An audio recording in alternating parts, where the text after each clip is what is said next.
Mrs. Hassina Sherjan, welcome to our forum. Thank you. It's great to be here. So you are a founder and CEO of Aid Afghanistan for Education. So you talked about refugee camps in Pakistan during the panel. In few words, could you precise us what's the nature of your work with refugee camps in Pakistan? We're no longer working in refugee camps in Pakistan. That was something that we did during the factional war in Afghanistan. So since we couldn't go inside to work, it was between 1996 and 1999 when I in fact went into Afghanistan and established some 5 underground clandestine schools for 250 girls. The nature of our work now, since 2001 when I moved back to Afghanistan, is to educate the marginalized Afghans, those who didn't have access to education during the years of war or don't have access to education right now, because you can only enter first grade if you're 9 years of age, up to 9 years of age. So we basically educate those who are left out of the formal education system. And also if you're a girl and you get married and you haven't finished your high school yet, and you're in 10th or 11th or 12th grade, it happens every minute in Afghanistan. Girls get married when they're 15 years old. They are not, based on the Ministry of Education's policy, they're not allowed to sit in classrooms to finish their high school and get their diploma. Before the Ministry of Women's Affairs became a ministry, there was a program in Afghanistan for these girls who could continue in this other place.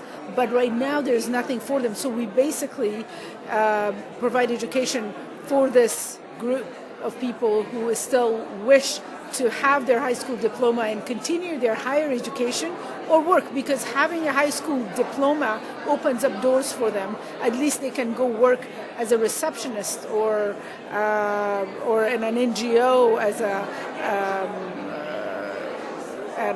in the offices or do something. But without that diploma, they wouldn't be able to do anything. And we also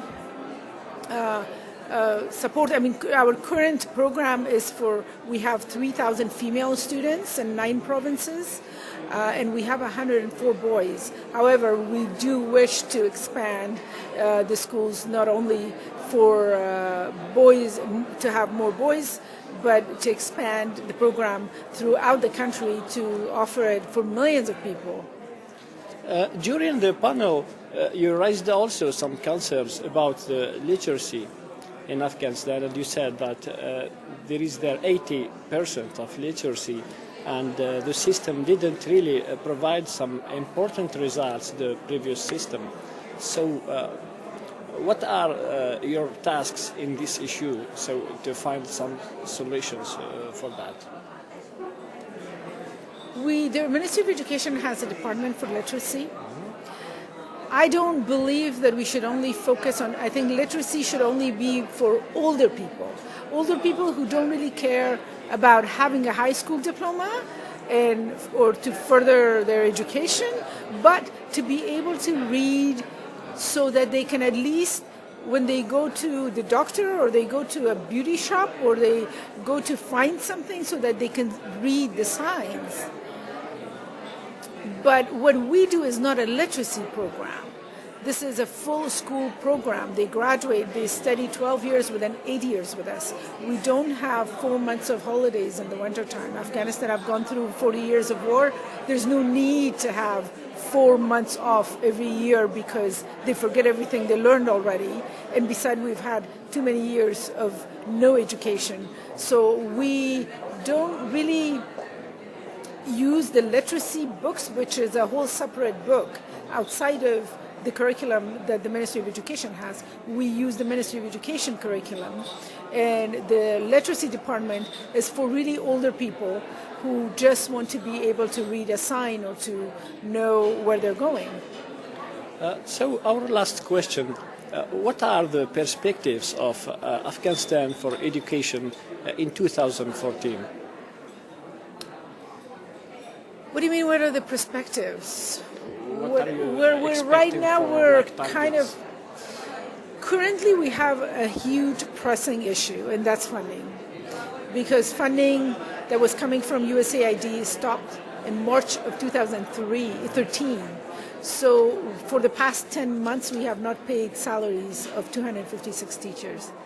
And this is the most important thing for me right now, to make sure that, because our teachers couldn't imagine not coming to work, we didn't force them to work, but they wanted to come and teach because they couldn't imagine sending 3,000 students home.